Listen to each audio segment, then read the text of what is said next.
Think we're diving deep into a topic that's been on my mind for a while. Wizard101 and the community, and where KingsIsle is heading.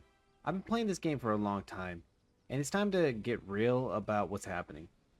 This video isn't sponsored, I'm not in the extra credit program, and I have no ties to the devs. These are my honest thoughts, unfiltered, so let's get into it.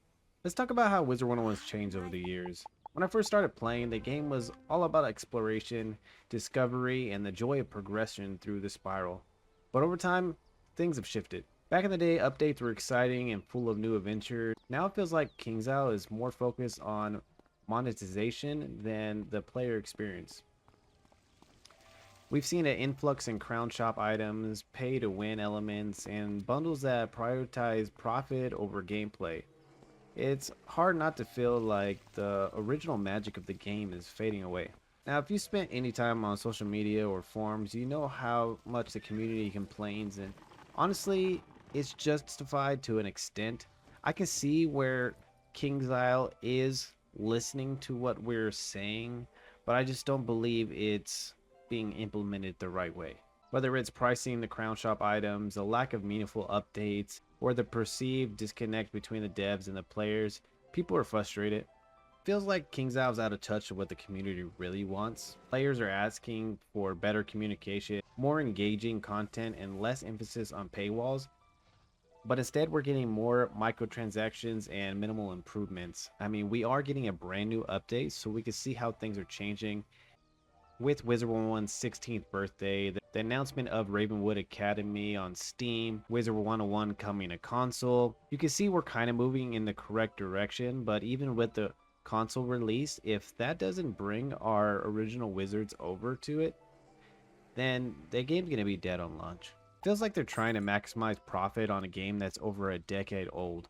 I get they need to make money, but at what cost? By focusing on so much of the short-term gain, they're alienating the very players who support the games for years.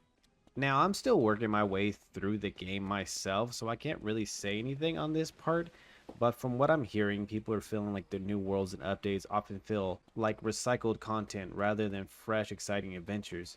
The game's formula is getting stale, and lack of changes make it hard to stay invested. It's almost like they're coasting on the nostalgia of longtime players rather than pushing the game forward.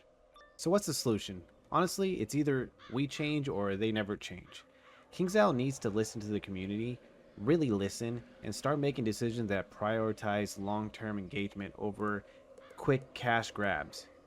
And we as players need to also voice our concerns constructively. It's too easy to get caught up in the negativity, but if we want things to improve, we have to be clear about what we want and why it matters, and be able to meet KingsIsle in the middle. If they really need these microtransactions to keep the game going, then we need to find a way to show them what we are willing to actually pay for. At the end of the day, I still love Wizard101. The game has given me so much joy over the years, and I want to see it thrive.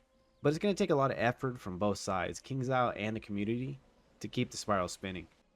If you feel the same or even disagree, I want to hear your thoughts in the comments down below. What do you think KingsIsle needs to do to turn things around? And what can we as a community do to help? Let's have a real conversation about the future of Wizard101. And I'll see you guys in Wiz.